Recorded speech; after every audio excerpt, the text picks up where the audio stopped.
Are you divorced and wondering if you still are entitled to Social Security benefits based upon your ex-spouse's record? If so, you're not alone. I feel that this is one of the most misunderstood benefits in the entire Social Security system, and probably one of the most underutilized. Many divorced individuals, especially women, they tend to leave thousands of dollars on the table simply because you just don't understand what they qualify for or even how to claim it. So in this video, we're going to try to clear the fog. Here's what you can expect to learn: whether you're eligible for divorce spousal benefits, how much you can receive, how remarriage may affect your benefits, and why this could be one of the most powerful parts of your retirement income strategy. Hello, I'm Scott Norris. I'm an investment advisor with Royal Fund Management. Since 1999, I've helped clients navigate retirement planning with a focus on maximizing the benefits that they're entitled to, including Social Security benefits. If you've gone through a divorce, you deserve to understand what's rightfully yours. So let's dive into how divorce Social Security spousal benefits actually work and how you can use them wisely. Who qualifies for divorce spousal benefits? This is where most of the confusion starts, because the eligibility criteria for divorce spousal benefits are very specific, but also surprisingly generous if you know the rules. To qualify for Social Security spousal benefits based upon your ex-spouse's work history, here's what must be true. You were married to your ex-spouse for at least 10 consecutive years. This is a non-negotiable. Even if you were married for 9 years, 11 months, you're not going to qualify. But if you were married 10 years or more, even if it was decades ago, you're still eligible. You're currently unmarried, and if you've remarried, you generally cannot collect those spousal benefits from your ex, unless that later marriage ended through a divorce or death, or you remarried after the age of 60 in the case of survivor benefits. You're age 62 or older, that's the minimum age to begin receiving spousal benefits. Though if you claim before your full retirement age, your benefit is going to be reduced. Your ex-spouse is eligible to receive Social Security benefits. This does not mean they have to be drawing those benefits. They just need to be old enough and have enough work credits. This is typically 40 quarters or about 10 years. You've been divorced for at least 2 years. You can claim on their record even if they haven't filed for their benefits yet. Your own retirement benefits is less than what you'd receive based upon your ex-spouse's record. If you're entitled to more on your own record, Social Security is going to pay you that amount instead. But if your ex's record offers you a higher benefit, you're going to receive that instead, or the difference between the two.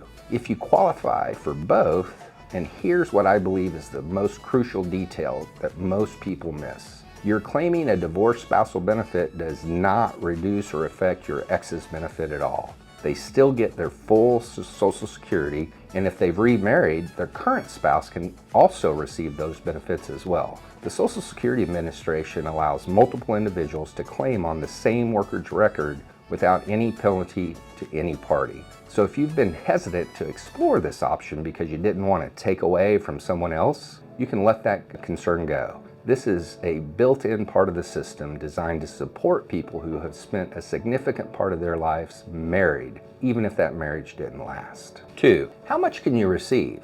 The maximum you can typically receive through a divorce spousal benefit is 50% of your ex-spouse's full retirement benefit, which is also known as their primary insurance amount, their PIA. Here's how it works. Let's say your ex-spouse is eligible for $2,600 per month at their full retirement age. You may be entitled up to $1,300 per month, assuming you've reached your own full retirement age, usually 66 to 67 depending on the year of your birth. You're not entitled to a higher benefit on your own work record, and you've met all the other qualifications that we just outlined.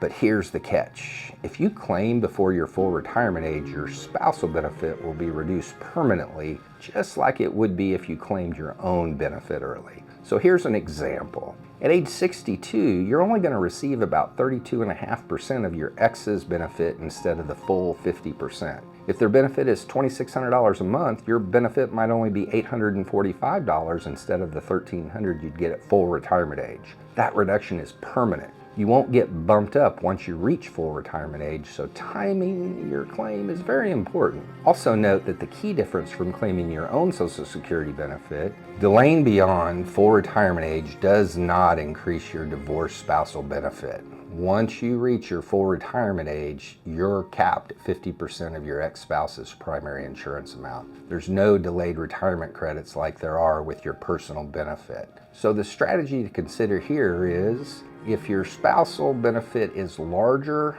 than your own and you qualify, consider waiting until full retirement age to maximize it. If your own benefit will grow significantly over time, you may want to consider starting with the spousal benefit, if allowed, and switching later, if eligible. Though this is mostly limited to those born before 1954. Understanding how these numbers are calculated and how early claiming reduces your benefit can help you avoid leaving thousands of dollars on the table over the course of your retirement. Number 3.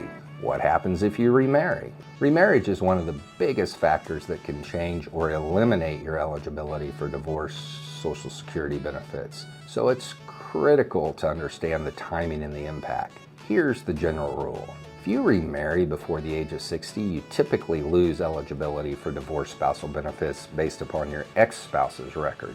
But like many rules in the Social Security system, there are important exceptions and nuances. Let's walk through them. Scenario number 1, you remarry before age 60. If you remarry before you turn 60, you will not be eligible to collect spousal or survivor benefits based upon your ex-spouse's work record as long as you remain married. You've essentially shifted your eligibility to your current spouse's record instead. In the eyes of Social Security, your new marriage replaces the old one in terms of benefit access. Scenario 2, you remarry after the age of 60 or 50 if you were disabled. If you remarry after the age of 60 and your former spouse is deceased, you can still claim survivor benefits based on their record even after remarriage. In fact, this is one of the most commonly misunderstood aspects of the rules. Let's say you were married to your ex-spouse for over 10 years and your ex has passed away. You remarried at age 61. You can still qualify for survivor benefits based upon your deceased ex-spouse's record, as long as that marriage was valid and you meet the rest of the criteria. This rule is especially helpful for people who are widowed or divorced later in life and remarry for companionship or caregiving, but they don't want to give up their Social Security benefits tied to their long-term previous marriage. Scenario 3. Your second marriage ends if you remarry before 60 and that second marriage ends due to death or divorce or annulment. You may become re-eligible for benefits based upon your first marriage. So in other words, your eligibility isn't gone forever. It can reactivate once you're single again, assuming other requirements are still met. This is why timing matters. Something as simple as waiting until you're age 60 to remarry could preserve your right to receive tens of thousands of dollars in benefits over your retirement. What if you're comparing benefits from 2 marriages? In some cases, a person may have been married more than once and both marriages lasted 10 years or longer. Here's what's important to know. You can't collect from 2 spouses at once, but you can choose the benefit that gives you the highest monthly amount. Social Security will automatically evaluate your options when you apply, but this is also something an experienced advisor can help you model out, especially if survivor benefits are involved. The bottom line on remarriage and Social Security, whether you're single, divorced, widowed, or considered remarrying, your marital status has a direct impact on what Social Security benefits you can receive and when. This isn't about delaying love or relationships. It's about being informed, planning wisely, and knowing how your personal life events align with your financial goals. Getting clarity now can help you make confident decisions and avoid surprises that could affect your retirement income for decades to come. Number 4, you can file for divorce spousal benefits and later to your own. This is a strategy that used to be very popular among divorced individuals who were eligible for both a spousal benefit and their own retirement benefit. Here's how it worked for those born before 1954. You could file for a restricted application for divorce spousal benefits at your full retirement age typically age 66 to 67. Delay claiming your own retirement benefit and let it grow by 8% per year until age 70. And then at 70, switch to your own benefit, which would now be at its maximum value. This approach allowed you to receive income between full retirement age and 70, delay your own benefit to earn delayed retirement credits, potentially increase your lifetime Social Security income by tens of thousands of dollars. Unfortunately, this strategy is no longer available to most retirees. If you were born on or after January 2nd of 1954, the rules have changed under the Bipartisan Budget Act of 2015. Now, if you apply for Social Security benefits, you are deemed to be applying for all your benefits that you're eligible for at the time of application. That means you cannot file for spousal benefits first and then switch to your own later. Social Security will automatically pay you the higher of your own benefit or the divorced spousal benefit, but not both. If you qualify for both, you'll receive the larger amount, and that decision is generally locked in. So today, the option to file now and switch later is extremely limited and only applies to a small group of people born before the 1954 cutoff. So what can you still do? If you're not eligible for the restricted application, you still have important decisions to make, especially about timing. Even if you can't switch from spousal to your own benefit later, you can still delay your application to maximize the benefit you do qualify for. Evaluate early versus full retirement age filing scenarios. Coordinate benefits with other income sources like a pension or an annuity or investment withdrawals. If your ex-spouse has passed away, explore whether survivor benefits could provide a better long-term payout. And in some rare situations, such as divorcees who also qualify for disability benefits, public pensions, or widow or widower benefits, it's possible that a multi-step claiming strategy could still be in play. But you shouldn't make those decisions alone. The takeaway, the Social Security rules for divorced individuals have gotten more complex over the years, but they're still full of opportunities if you know how to navigate them. Understanding whether your divorced spousal benefit is your best option, or if your own benefit will eventually be higher, it's a crucial part of building a smart, sustainable retirement plan. And knowing that you can no longer file now and switch later should encourage you to run the numbers carefully and confidently from the start. Number 5, what if your ex-spouse has passed away? If your former spouse has passed away, you may be eligible for divorce survivor benefits, which are very different from divorce spousal benefits and potentially much more valuable. Many people don't even know that this is an option. They assume that once the marriage ends, so do all their rights to the benefits. But Social Security makes special provisions for divorced spouses, even in cases where the marriage ended years ago, as long as certain conditions are met. Let's walk through some key points. Eligibility for divorce survivor benefits. To qualify for those benefits based upon a deceased ex-spouse's record, you must meet the following criteria.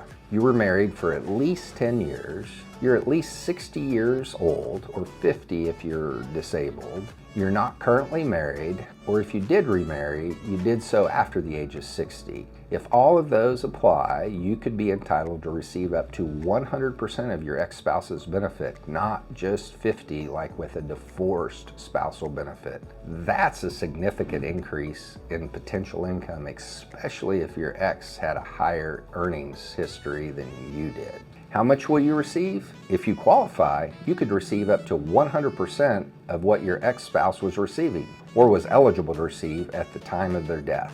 But like all Social Security benefits, the amount depends on when you claim.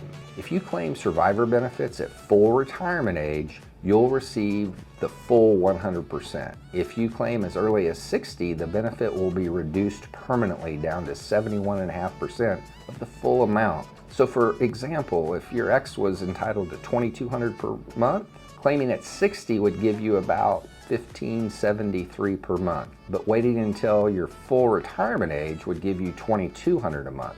This means timing can be just as crucial with survivor benefits as it is with any other Social Security strategy.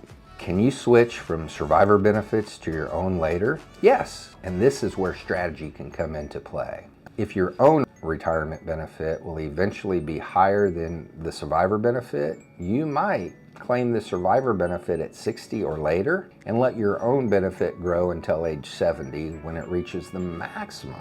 Then you could switch over, allowing you to take advantage of both benefits, but at different times. This approach won't work for everyone, but in the right situation may be a smart way to maximize lifetime Social Security income. The bottom line on survivor benefits for divorced individuals: just because your marriage ended doesn't mean your Social Security options ended with it. If your ex-spouse has passed away and you meet the criteria, you may be eligible for a much higher benefit than you ever expected. But most importantly, these benefits are not automatic. You have to know that they exist and apply for them and time your application carefully. This is why I believe working with a financial professional who understands the intersections of Social Security and real-life divorce, remarriage, widowhood, blended families is so very important. You don't need to be an expert. You just need someone in your corner who knows how the system works and how to help you get what you have earned. So let's recap. If you were married for at least 10 years and are now unmarried and are age 62 or older, you may qualify for up to 50% of your ex-spouse's Social Security benefit, even if they've remarried or haven't claimed yet. If your ex-spouse has passed away and you meet the same 10-year rule, you could receive up to 100% of their benefit as a survivor, especially if you've waited until your full retirement age to claim.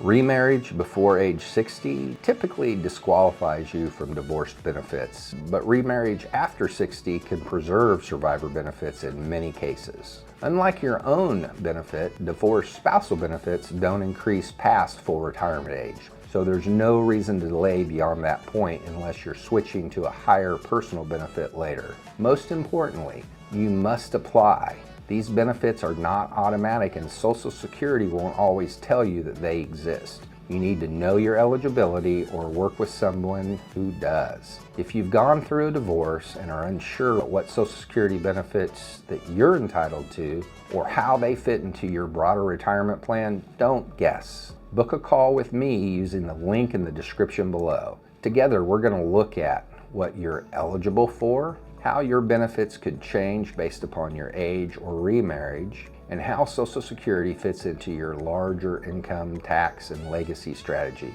Because retirement shouldn't be filled with doubt. It should be built on clarity, confidence, and strategy, no matter what your life path has looked like.